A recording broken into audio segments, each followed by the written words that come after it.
All right, my friends. So some of the most satisfying emails I ever get is one like this right here. I'm not gonna say his name, but I get emails like this. It's uh, it's a blessing that this old guy sitting in my Boston Bruins without shaving. My wife cut my hair with little Pablo sitting on my lap, in my couch. It can have an impact on people. I can't tell you how humbling. I can't begin.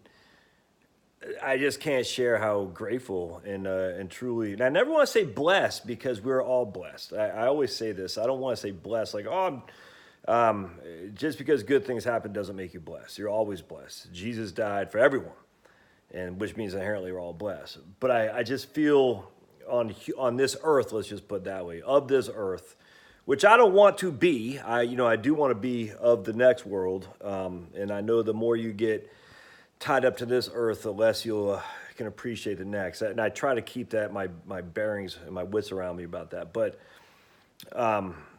when you get an email like I'm going to read to you, and you get those, time and again, I just can't explain it. I hope I never get to the stage of, A, not getting these emails, or, that would be bad because I would say that I've crashed and burned, or B, that I just, a cranky old man, get off my lawn. I hope I can keep my wits around me for sure.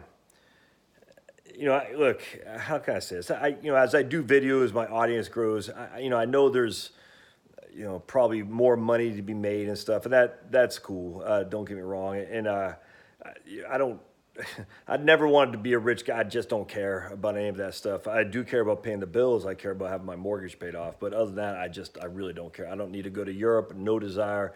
Don't need a Mercedes. No desire. Don't need 4 homes. No desire. Nothing like that. But yeah, but look. I'm not stupid. I mean, I know there's some guys on YouTube making bank. I don't expect to ever be, the Graham Stephen or whatever. But my audience is a little bit different, a little bit smaller.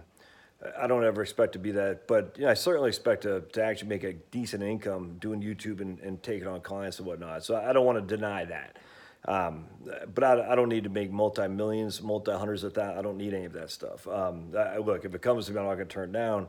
The question I have though is if I do become that kind of notorious, I hope I have maintained my sense, if that makes sense. And anytime you're putting yourself out there like I'm doing here, there's a chance you might succeed, and the chance you might succeed is I think needs to be couched in some humbleness that says, look, for some reason what you're doing affects people, and don't ever forget that, if that makes sense. And you see some of these celebrities, and you're wondering. I'll never forget reading. I think it was actually Joe Walsh, the guy from the Eagles, and life's been good to me so far. I think it was that guy. But anyway, no, it's Troy Aikman. I'll never forget that when he was an announcer. It was Troy Aikman. He said, what's the difference between being on a football team, the Cowboys, and being an announcer? He goes, well, on the Cowboys, if you did well because if you got the W. When you're an announcer, you just don't know. And then I think it was Joe Walsh. They asked him about, look, it might not have been, but it's a rocker, and he did, he did drugs. And if it's not Joe Walsh, I apologize. But it seemed like it was Joe Walsh. He says, look, you're on stage in front of 50,000 screaming people who are just listening to your every word, and then you go to your hotel room. It's like the biggest, come down ever. He goes, how can you not get involved in other things to keep that level of just hype? It's nuts. And so you hear about these, people, the comedians, or not comedians, well, Jack is comedians, but these rich and famous people, how can you fall, into heroin, and how can you fall into just being an ass and all that? And you hear about that, and you just like, I swear to God, I think it was Joe Walsh. He says, just you get off stage, and now you're in this quiet hotel room, and you turn on the news. He's like, that's you can't. That's tough to deal with. And then Troy Aikman, same thing. He's like, I'm an announcer. I walk off the stage, and I walk off the set. I don't have anyone, 50,000 people screaming at me. I don't know if I did well or not. And I think that's got to be tough for a lot of people who are in the public eye. And anyway, and so look, I'm putting myself in the public eye. I get that. And that the concern is the more you're in the public eye, the more notoriety you get, and even the more financially successful you become, the more chance there is for that huge fall. And I hope if I ever get so notorious, and I don't like not like Troy Aikman or nothing like that. I don't mean like that, but just like a minor guy on YouTube that people know. You know what I'm saying? My man Flemlo Raps. He said he moved to Houston and he was in Walmart when I interviewed him. He said he was recognized in Walmart in Houston, Texas. Houston's the third largest city population now in the U.S. Is overtaken Chicago, and he was recognized in a Houston Walmart. And he's got 300,000 subscribers on YouTube, a whole lot more views than I do, a whole lot more subscribers than I do. But he's not.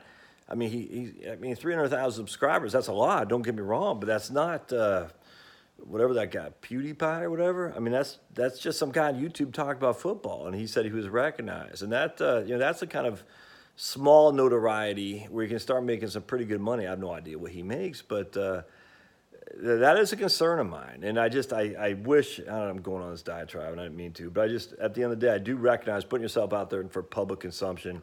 You're going to get arrows, but you're also going to get some notoriety. You're also going to get some people, sweating you and all that. And I hope that I'm able to maintain some kind of decency and just level-headedness. One of the reasons I'm glad I'm doing this when I'm 49 as opposed to doing it when I'm 25 is I've been through the grinder. You know what I'm saying? And once you've been through the grinder, you come out okay on the other side. I think you can kind of see when the grinder's approaching, if that makes sense. I hope. Anyway, so let's read this. I talked for 7 minutes before I even read the email.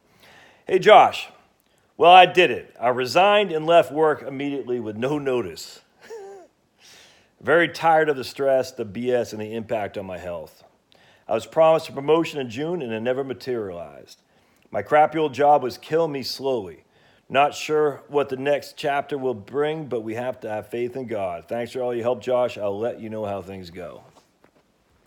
That scares the hell out of me because, I had an impact on this guy quitting his crappy old job with no notice. And what if you chose wrong? You know what I'm saying?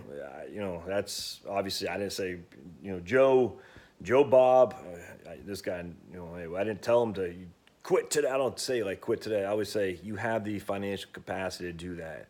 I never tell somebody they should do that because I don't know what their brain power is. I don't know I have no clue. I'm just talking on the telephone. I don't know. But from financial capacity, he has the ability to do it. Now, emotional capacity is different because, now you don't have a job to go to every day that you've been going to. That's a different challenge. But in this case, the emotional was being driven downwards by his crappy old job. It was killing him slowly. It was impacting his health, the stress. That's not good, man. And here I was able to, kind of give him some guidance from a third-party perspective with no skin in the game other than a concern for my fellow man. And I know what it's like. I've seen people at work. I've seen myself going to a crappy old job just as stress. I remember when I was working up in Portsmouth, New Hampshire, just, when my boss wasn't there, it's like, oh, thank God. And when she came in, it's just like, I couldn't take it anymore. It's like, and she's not a bad lady. She's just not a bad woman, a nice person actually. And she actually cared about her employees, but just the stress of working for someone who's so focused on one direction in a different mentality than I am. It's her business. I mean, man, it was her business. I got no qualm. She ran her shop the way she saw, but just the stress of doing that, I couldn't do it. I mean, every job. I mean, not just her. When I worked in Tennessee, the same kind of thing, trying to get people to buy products that were just overpriced, in my opinion, and I couldn't dance around that, and that was a different kind of stress because those people were very courteous, very nice, but the back office was tough to deal with and things, and just the stress. I said I can't. And I was making good money. And the lady up in New Hampshire paying me good money and a nice person. But the stress of the work environment was such I couldn't take it anymore. And I knew, that if I stayed there, I would be miserable. And I'm too old to be miserable. You know what I'm saying? I mean, my wife and I were talking about a guy. We went to lunch today. And we're talking about somebody, from work. in their mid 50s who looks older than that. And it just occurred to me, I said, man, I'm almost 50. And I'm not saying I'm a spring chicken, but I don't feel that. And I certainly don't think I look like I'm in my mid 50s or 50s. And I think part of that is because, I have peace in here. I think, I don't know.